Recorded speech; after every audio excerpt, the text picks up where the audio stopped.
Assalamualaikum warahmatullahi wabarakatuh. Our group will explain about the topic application of statistical mechanics in laser. I will explain about the importance of statistical mechanics in laser. The statistical mechanics paradigm called statistical light mode dynamics SLD has been introduced to study mechanics laser physics. The main benefit of this approach is the recognition of the role of the noise due to the unavoidable spontaneous emission. In the SLD approach, the noise takes the role of thermodynamic system and be treated non-perturbatively.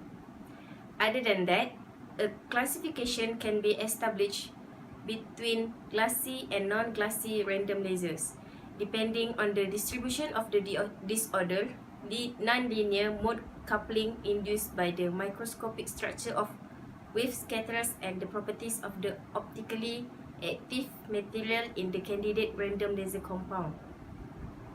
To discriminate universal and particular characteristic in such composite situation is not an easy task, and a statistical mechanics approach can help to achieve a classification based on fundamental properties. Application of laser.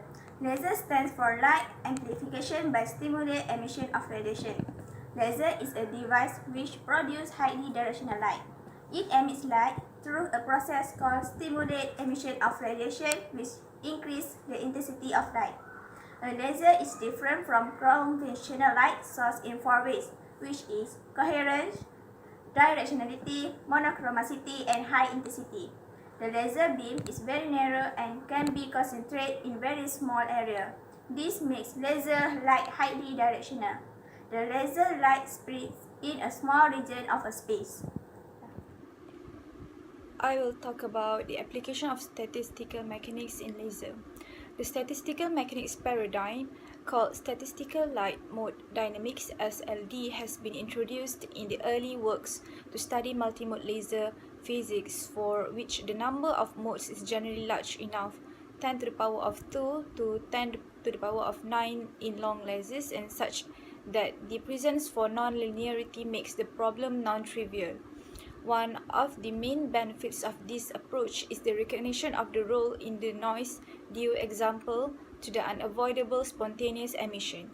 In the SLD approach, instead, the noise takes the roles of the temperature in the thermodynamic system and can be treated in non-perturbatively. As a particular result, it is shown that the perturbative approach is in general not legitimate. Accumulation of noise in the whole cavity can generate continuous background that carries a significant portion of the total optical power and competes with the pulse. Thank you. Explain about akli and nakli about laser. Auzubillahi Bismillahirrahmanirrahim. Allahumma nur samawati wal ard.